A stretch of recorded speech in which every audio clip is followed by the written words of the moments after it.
Šta ti radi, kaži? Šta ti imaš sa Vučićem? Šta ti imaš sa Vučićem? Pa ti mu služiš. Ti mu služiš, čovječ.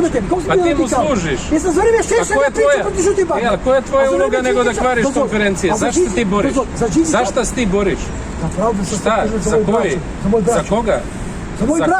Za moju braću. Koju braću? Trguješ ljudima koji su dole ubijeni, čovječe. Šta je Vučić uradio za te ljude? Ma što me briga? Šta je Vučić uradio? Pa šta? Ti mene vređaš, da ti mi djeto pilo. A ja te trgujem sad da ubijem djetetom. Čekaj, to se ne radi. Ti čuto tako. Ej, stvarno me to ne zanima. Meni dva brata kidopora. Ne zanima ti srpski žrtve. Pominješ? Ej, idi kod ovoga koji je prepustio šiptarskim institucijama sever Kosova i Metohije, idi kod njega pa se žali. Jel od njega saopštenje? Što ne urlaš kad on izađe? Što ne urlaš kad on izađe? Ma što ne urlaš kad on izađe? Što ne urlaš kad Vučić izađe? Ajde, skloni se. Đinđi Koštunica, Bakić stvorili UČK Kosovo. Udali temelj 2002. godine. Ovo je mnogo više uradio. Ajde. A čekaj, onaj koji je slobodio zločinci, on je stvorio državu. Razumeš me? Evo ti Vučić poraj. Ti mi da se biješ njega, Sad će Vučić da izađe poraj na njega.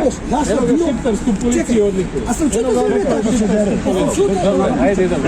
Za vreme Tadića, samo mi kaži. Isto sam pričao. Za vreme Koštunice. Ma što ne urlaš A što na se njega? čuto?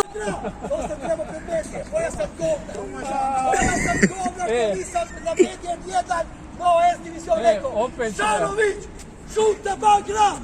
Šarović, žuta bagra. Bravo. Šarović, žuta bagra. Dobar si. Bogatite se na kosti ubijenih Srba. Da Bog da pare koje uzimate. Da rušite državu Srbiju, da kupujete sanduke svojoj djeci. Ej, nije mu dobro, dođite po njega. Ej, kolegi vam nije dobro. Šarović, profiter! Šarović, profiter! Šarović, profiter! Žuta bagra! Da Bog da vi doživjeli našu tragediju.